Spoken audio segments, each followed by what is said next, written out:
getting out of all of these conversations? Well, I'm learning. I mean, that's why I keep doing it, Wally. I just want to learn and get better. And I think, coaching with a different team now, coaching with the guys is coaching with different situation. It stimulates your growth, and that's what I'm interested in. I always joke that I would retire from coaching when I knew everything, and I'll never know. I could be 150 years old, I'll still never know anything and know everything. And so I appreciate that opportunity. I mean, I really, I'm really lucky. well, I think we all are because we're still in the game in a different way. And I call it like we serve the good of the game. We want the absolute best for the people we work with. And the reward for us is it comes back tenfold. Yeah, absolutely, Wally. Absolutely. And That's been great. I'm sure you can tell many personal stories of players you've coached over the years that have come back to you and you don't even remember their names, maybe. It's funny. I generally remember names. Yeah, I think I remember all their names. But what I forget is sort of the year of their graduation or how they overlapped with another player. If there's two players, I go, okay, you both played together for 2 years, was it? No, no, coach, we played together for 4 years. I go, oops. Sometimes you forget. You forget both with the guys and the girls actually. But they're always very helpful to remind me remind me. So no, it's good. You're right, Wally. I've got lots of great memories, and the again, I know it's a bit cliche, but what you always remember is the relationships that you build, and I've been real fortunate to have built a lot of really super relationships. Every year we have an alumni event, at least one a year, for the girls and for the guys as well.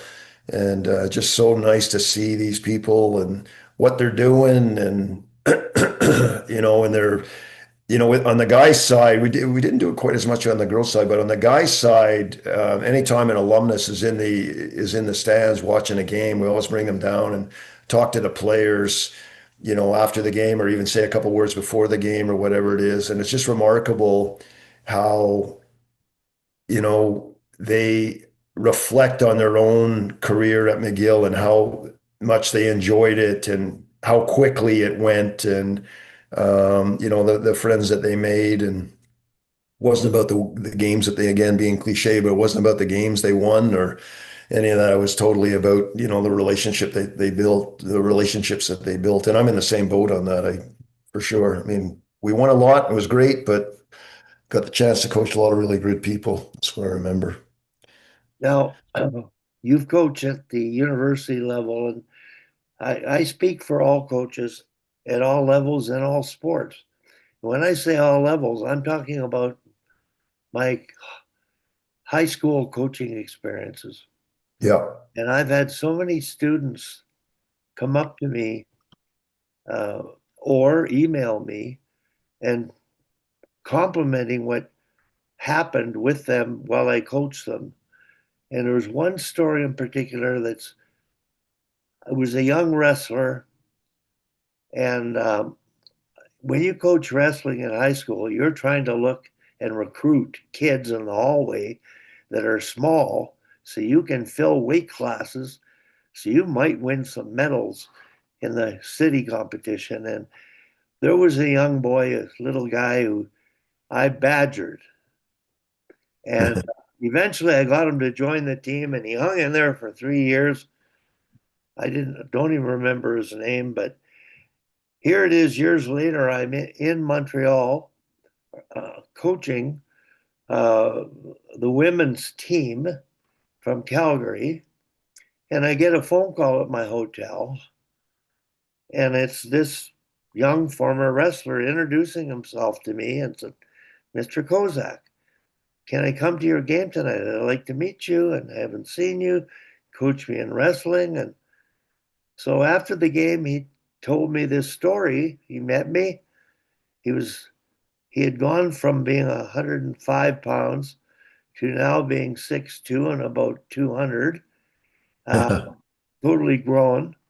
He was working as a sound engineer for the Forum, for the Montreal Forum at the time. And he said, if it wasn't for you badgering me, I wouldn't have wrestled.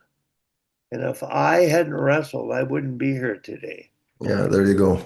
So, the for all the minor hockey coaches out there and high school coaches in particular, you're in an environment of influence that you can make a big difference at.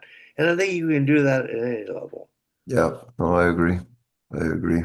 I think the foundation, Peter, for you and me and all of us on board and the Sharks in particular, who are lifelong learners, is the good of the game and the values and the lessons that the game teaches you. If you've played a team sport, you're going to be a hell of a good employee.